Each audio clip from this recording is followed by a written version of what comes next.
Dragi moji gledatelji, u današnjoj emisiji ću vam preporučiti koji se smatraju najvažnijim vitaminima koji mogu svima vama pomoći ukoliko imate problema sa samim uhom, specijalno jedan oboljenje ili simptom koji se naziva tinnitus. Veliki broj vas od ovoga pati dugog niza mjeseci i godina, nikako ne možete riješiti i u današnjoj emisiji ću vam reći zapravo zašto je to toliki problem da vi ovu vrstu bolesti trajno izliječite. Međutim, određeni broj vitamina itekako vam može pomoći, to ću vam reći u drugom dijelu emisije, reći ću vam koje su točno preporučene dnevne doze. Zujanje ušima ili tinnitus je česti problem koji se javlja povezano sa drugim stanjima. Tinnitus je simptom, a ne bolest, koji pacijenti doživljavaju kao zvukove u obliku šuma ili zujanje u jednom ili oba uha, a da pritom nije prisutan podražajni zvuk u samome okruženju. I ono što mi danas znamo po istraživanjima, otprilike 15 do 20% osoba koji imaju problema sa samim uhom u odrasloj populaciji će jednom u životu doživjeti ovakvu vrstu tegove. Rekao sam, to nije specijalno loša bolest iz nekakve razmišljanja težine samih simptoma, međutim može značajno onemogućiti nekakvu normalnu kvalitetu vašega života. Ako se ne riješi, u najgorim slučajevima dugotrajno uzrokuje nesanicu pa čak i depresiju. Tinnitus se može pogoršati sa vremenom, no ako je liječenje uspješno, usmjereno je prema liječenju temeljnog uzroka. I to je glavni razlog zašto vi nikada ne možete izliječiti probleme sa vašim tinnitusom. Jer kao što ću vam sada reći, postoji izuzetno veliki broj razloga zašto imate tinnitus. Vi ako ne znate točan uzrok bolesti i sami problemi sa uhom nikada neće izaći jer vi ne znate izliječiti temeljni uzrok samoga oboljenja. Brojna medicinska stanja mogu uzrokovati i pogoršati tinnitus. U mnogim slučajevima točan uzrok se nikada ne pronađe. Istraživanja pokazuju da su neki od slučajeva tinnitusa uzrokovani pretjeranom osjetljivošću živčanih stanica koji vode do uha, od uha i do mozga te krivim prepoznavanjem signala u samom centru za mozgu. Neuroni ne služe samo za prenos signala, već komuniciraju i sa drugim neuronima razmjenjujući same situacije. Ono što je bitno za reći, naš mozak ne služi samo kao jedan sklop samih neurona, nego ti neuroni, ukoliko su preosjetljivi i specijalno ukoliko su vezani za naše uho, često ćete imati sami tinnitus. Dalje razmišljate, uho i mozak djeluju selekcijski, prilagođavajući se da budu osjetljivi na one podražaje koje percipiraju kao bitne, te ignoriraju one podatke koje smatraju nevažnom bukom i suvišnim opterećenjem. Radi se o vrlo složenom i osjetljivom sustavu koji još uvijek nije do kraja istražen. I isto tako, reći, ako imate određeni poremećaj, funkcioniranja mozga direktno sa vašim uhom, često može dovesti do ovoga samoga tinnitusa. Isto tako vodite računa, među fizički opipljive uzroke zujanja ušima obrajamo oštećenje stanica unutarnjeg uha. Male, delikatne dlačice u unutarnjem uhu osjećaju pritisak zvučnih valova, što izaziva oslobađanje električnih signala kroz slušni živac do mozga. Vaš mozak interpretira ove signale kao zvuk, a kad su neke od tih stanica oštećene, signali više ne dopiru iz uha do centra za sluh, pa neuroni više ne prenose signale. Sada prisluškuju zdrave neurone i tako stvaraju pozadinske zvukove. I o tome vodite računa. Jedan od onih simptoma zašto vi imate problema sa samim tinnitusom bit će problemi sa ovom vratnom kralježnicom. U velikom broju slučajeva vi ste jedna od tih osoba i to je jedan od najčešćih razloga zašto ja liječim moje pacijente od tinnitusa, bit će problemi ili disfunkcija kralježnice. Isto tako vodite računa. Svi vi moji dragi gledatelji koji imate problema sa krvožilnim sustavom, specijalno imate problema sa visokim krvnim tlakom i probleme sa normalnom funkcijom srca i krvnih žila, u velikom broju slučajeva je jedan od uzroka zašto imate sami tinnitus.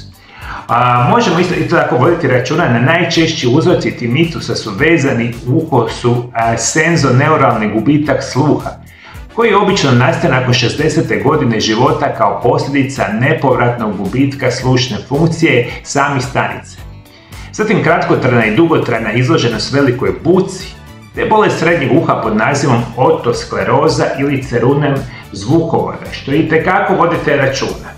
Nećete vjerovati, moji dragi gledatelji, sam tinnitus može uzrokovati i anemija. Možete tinnitus imati specijalno posljedica vezano problema sa samom štitnjačom. Kada ste zadnji puta, moji dragi gledatelji, razmišljali da poremećaj štitnjače utječu na funkcioniranje uha? Dakle, vjerojatno nikada.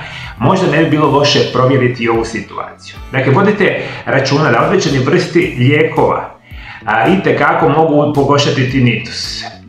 Možemo reći, pušenje i pijanje previše alkohola isto tako povezani su sa samim tinnitusom. Međutim, specijalno lijekovi kao što su antibiotici, kao što su polimiksin, eritromicin, vankomicin i neomicin, lijekovi pored raka, mekloteramin, vinkistrin, diuretici, kininski lijekovi, antidepresivi, aspirin u velikim dozama itekako mogu uzrokovati da vi imate sami tinnitus. Jeste li ikada, moji dragi gledatelji, razmišljali o tome da lijekove koje konzumirate uzrokuje vaš tinnitus? Ajde drugi puta, budite dobri, pa lijepo se posavjetujte sa vašim liječnicima koji su vama prepisali te lijekove koje pijete, pa lijepo pročite one nuspojave i moguće da ako se riješite probleme ovoga tipa, da riješite i situaciju sa samim tinnitusom. Tinnitus itekako bude vezan sa određenim situacijama, čak koji se naziva Menierova bolest, apsolutno vezano od problema sa Eustachijevom cijevi, čak stres i depresija i puno toga, dakle, vama može uzrokovati tinnitus. Dakle, deseci različitih uzroka, potenciraju tinnitus. Tinnitus i vi, kada ne znate što je zapravo uzrok, nikada ne možete izliječiti ovu bolest. Međutim, za današnju emisiju vam je najbitnije reći, postoje određene vrsta vitamina koji su u znanstvenim studijama pokazani da su u kroničnom nedostatku kod osoba koji imaju sami tinnitus. I vi kada uzimate ove vitamine, što ne bi bilo loše, dakle možete preventivno djelovati na puno od ovih oboljenja koje sam vam rekao i na prirodan način smanjiti rizik od nastanka samoga tinnitusa. I zato vodite, dragi računa. Najvažniji vitamin prije svega će vam biti vitamin A. I u obliku dodataka prehrane će vam trebati od 10.000 do 15.000 internacionalnih jedinica dnevno.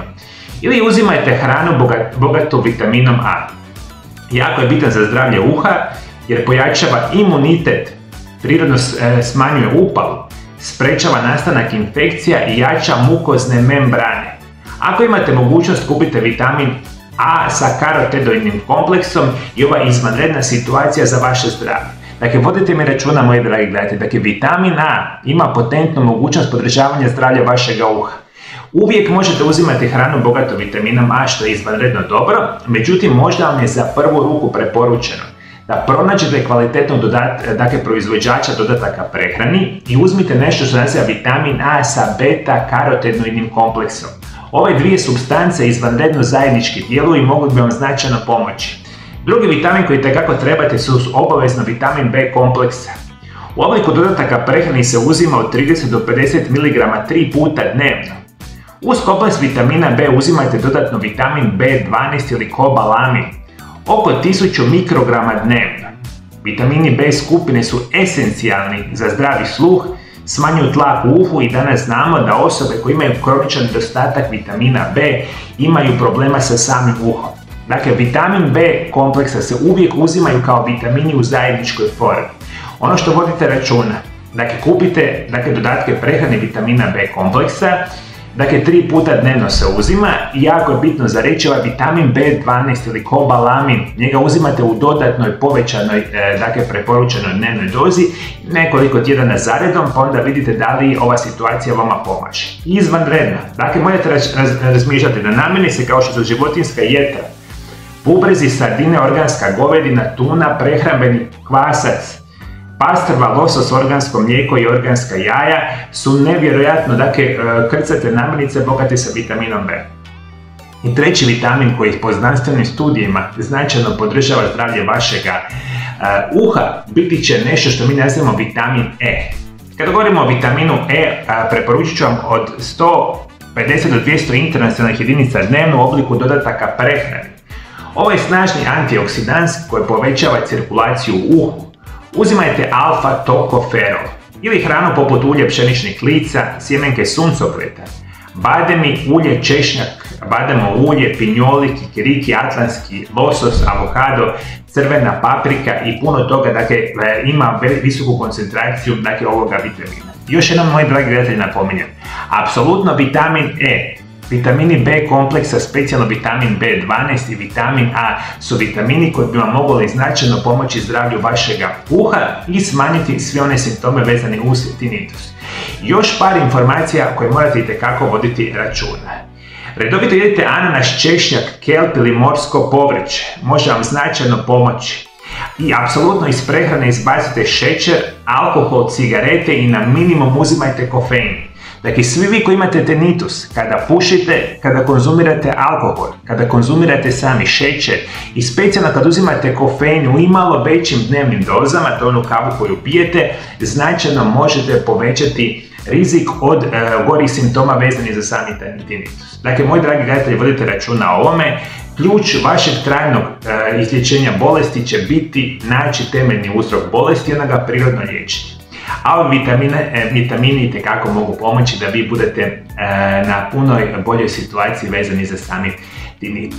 Zadnjih 25 godina i nakon završetka fakulteta liječim pacijente danas iz cijeloga svijeta. Moja osobna specijalnost je da vas putem nutricionizma i prirodnih lijekova preveniram i naučim kako da liječite bilo koju bolest modernog čovjeka. Isto tako, ako ste osoba koja ima problema sa zglobovima, leđima, artritisima, koljena, kukova i sl., onda možete doći u moju ordinaciju gdje ćemo koristiti medicinske metode, fizikalne terapije i rehabilitacije u kombinaciji sa mojim metodama prirodnih liječenja i programima da izliječimo vaše tegobe. Imate dvije mogućnosti kako ja vam mogu pomoći.